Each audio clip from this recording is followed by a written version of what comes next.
Ada yang bertanya, jika memang Kesultanan Perla pernah menjadi pusat peradaban, pusat perdagangan, dan pusat pendidikan. Tentu jika itu nyata, Kesultanan Perla itu kesultanan yang besar. Dan jika Kesultanan Perla merupakan kesultanan yang besar, tentu masih ada dong artefak-artefak atau simbol-simbol kesultanan atau ornamen-ornamen yang hari ini bisa kita lihat, kita saksikan. Kalau kita bandingkan dengan beberapa kesultanan yang lain kan masih ada. Nah, kenapa Kesultanan Perla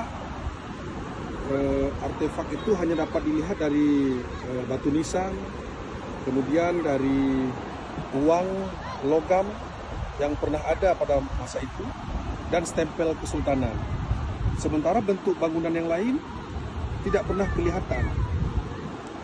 Nah, ada 3 alasan kuat mengapa bangunan istana Kesultanan Perla itu tidak ada.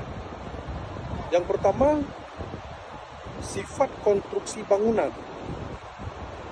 Pada masa itu seluruhnya berbahan kayu.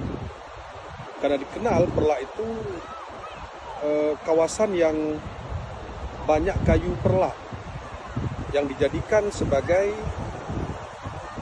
bahan baku pembuatan kapal. Bahan baku kapal itu dari kayu perla. Maka seluruh bangunan di Kesultanan Perla itu sumbernya dari kayu.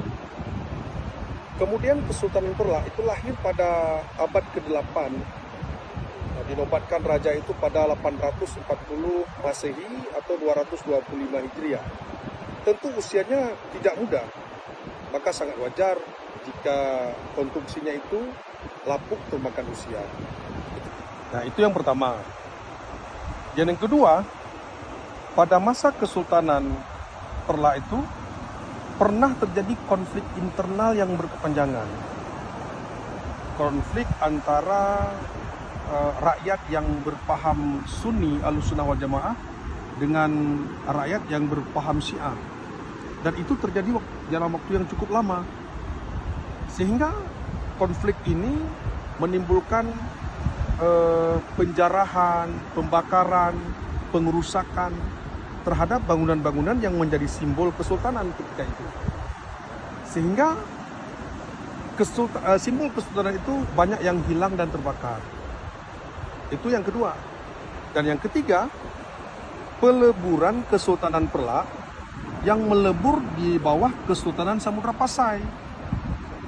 Sehingga bangunan yang tersisa itu ditinggalkan, tidak terawat, dan yang rusak pun tidak diperbaiki.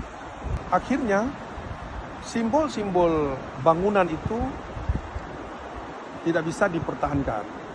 Dan itulah 3 alasan mengapa ornamen, kemudian artefak-artefaknya tidak terlestari sampai saat ini.